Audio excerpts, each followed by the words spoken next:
এটা স্বতঃস্ফূৰ্ত প্ৰতিবাদ হৈছে। জুবিন গাৰ্গক ভাল পোৱা মানুহখিনিয়ে স্বতঃস্ফূৰ্ত প্ৰতিবাদ কৰিছে। পুলিচ অফিচাৰজনে প্ৰথম লাঠিচাৰ্জ কৰিছে। সেই পুলিচ অফিচাৰজনৰ বিৰুদ্ধে এতিয়ালৈকে কোনো ধৰণৰ ব্যৱস্থা হোৱা নাই। এতিয়া কথাটো হৈছে জুবিন গাৰ্গক লৈ চৰকাৰ হওক, বিৰোধী হওক বা অন্যান্য ৰাজনৈতিক দলসমূহ হওক, তেওঁলোকে এটা ৰাজনৈতিক পৰিৱেশৰ সূচনা কৰিব বিচাৰিছে। এতিয়া সকলো দলে লগ হৈ কিয় নকয় যে জুবিন গাৰ্গে ন্যায় নোপোৱালৈকে অসমত নিৰ্বাচন নহয়? সকলো দলে সেইটো কথা ক'ব লাগিছিলে। সেই কথাটো কিন্তু কোনো দলে কোৱা নাই। এতিয়া কথাটো হৈছে জুবিন গাৰ্গৰ ন্যায়ৰ বাবে যিটো প্ৰতিবাদ আমি দেখিছোঁ এইটো স্বতঃস্ফূৰ্ত। এইটো কোনোবা ৰাজনৈতিক সভালৈ পইচা দি অনা মানুহ নহয়। এইখিনি এই মানুহখিনি হৈছে জুবিন গাৰ্গক প্ৰকৃত ন্যায় বিচৰা অসমৰ থলগিৰি মানুহ।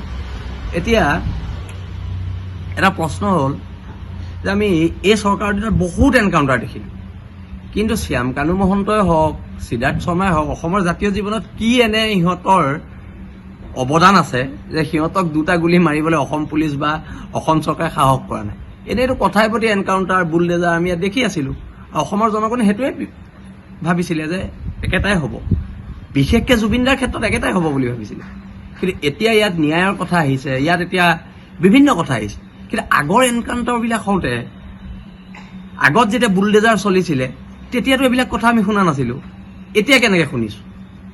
মানে who is Siddharth Sharma and Shyam Kanu Mahanta? সিহঁতৰ জাতীয় জীৱনত কি এনে অৰিহণা আছে যে সিহঁতি নহ'লে অসমৰ জাতীয় জীৱন পিছ পৰি যাব, অসমত খিলঞ্জী আধিপত্যবাদ পিছ পৰি যাব সিহঁতি নাথাকিলে?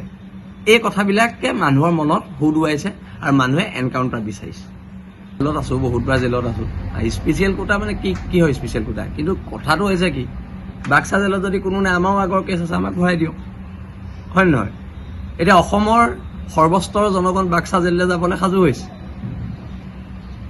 এতিয়া কথাটো হৈছে কি, জনতাৰ আদালতত দোষী মানুহ দুজনক, জনতাৰ অসমৰ থলগিৰি জনতাই কৈছে যে এই দুটা মানুহক মৃত্যুদণ্ড দিব লাগে, আৰু তাৰপিছত আৰু ইমান এখন কি আৰু এইবিলাক আমি বুজি পোৱা নাই। মানে আমি বুজি পোৱা নাই। এইখন চৰকাৰে 4 বছৰত ইমান এনকাউণ্টাৰ কৰি ইমান গুলি খৰচ কৰিলে, আৰু 4টা গুলি খৰচ কৰাত আপত্তি কি? মই এই কথাটো বুজি পোৱা নাই। অসমৰ থলগিৰি মানুহে বুজি পোৱা নাই ইহঁতৰ প্ৰতি ইমান দৰদ নৰম কিয়? এতিয়া আইনৰ কথা কৈছে, কিবা কৈছে। যোৰহাটত যেতিয়া এটা হত্যাকাণ্ড হৈছিলে, ৰাতিৰ ভিতৰত ল'ৰাটোক এনকাউণ্টাৰ কৰিছে। আৰু এনেকুৱা অলেখ উদাহৰণ আছে। ক'ৰবাত বোলে কোনোবাই ভুল কৰিছে, লগে লগে বুলডেজাৰ চলিছে। আজি শ্যাম কানু মহন্তৰ ঘৰটো কেনেকৈ আছে? কিয় তাত বুলডেজাৰ হাতোৰা পৰা নাই? কথাবিলাক তাত। অসমৰ থলগিৰি মানুহৰ আৱেগ চৰকাৰে বুজক। ৰাজনীতি, মই আকৌ কৈছোঁ, সমাজতকৈ ডাঙৰ ৰাজনীতি হ'ব নোৱাৰে।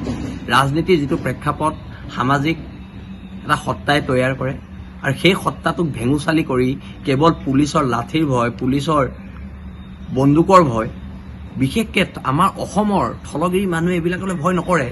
এই কথাটো চৰকাৰ বাহাদুৰে জনা উচিত। কথাই প্ৰতি আৰু তোমালোকে ধমকি লগাবা, লাঠিচাৰ্জ কৰিবা, গুলি মাৰিবা। এতিয়া গুলিকেইটা মাৰিব লাগিছিলে, কাক মাৰি আছে? কাক মাৰিব লাগিছিলে গুলিকেইটা? প্ৰশ্নবিলাক তাক লৈ, যাক মাৰিব লাগিছিলে তাক গুলিকেইটা মাৰিব লাগে। যিহেতু অসমৰ থলগিৰি মানুহে এইটো বিচাৰিছে, থলগিৰি মানুহৰ আদালতত এই কালপ্ৰিট দুটাক মৃত্যুদণ্ড দিছে, আৰু চৰকাৰে নৈতিকতা দেখুৱাওক। খালি কথা, আজি ইণ্টাৰনেটৰ যুগত, AI যুগত চিল কৰা ঘৰ এটাত মানুহ সোমাই থাকিব পাৰে নেকি? আমাক সেই কা আন্দোলনৰ সময়তে মোবাইল দুটা চিজ কৰিছিলে, আজিলৈকে নেপালোঁ, আৰু চিল কৰা ঘৰটোত মানুহ সোমাই আছে। এইবোৰ ভেঙুচালি অসমৰ মানুহে জানে।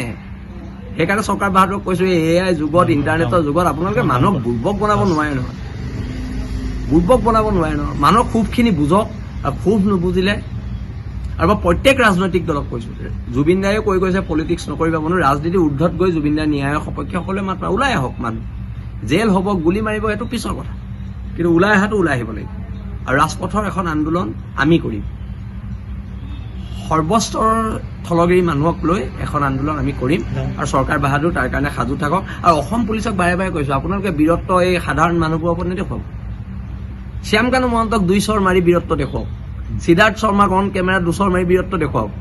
সাধাৰণ মানুহবিলাকক আপোনালোকে 2 চৰ 3 চৰ লাঠিচাৰ্জ কৰি বীৰত্ব দেখুৱাইছে। লাজ লগা নাই আপোনালোকৰ? অলপতো লজ্জাবোধ ৰাখক।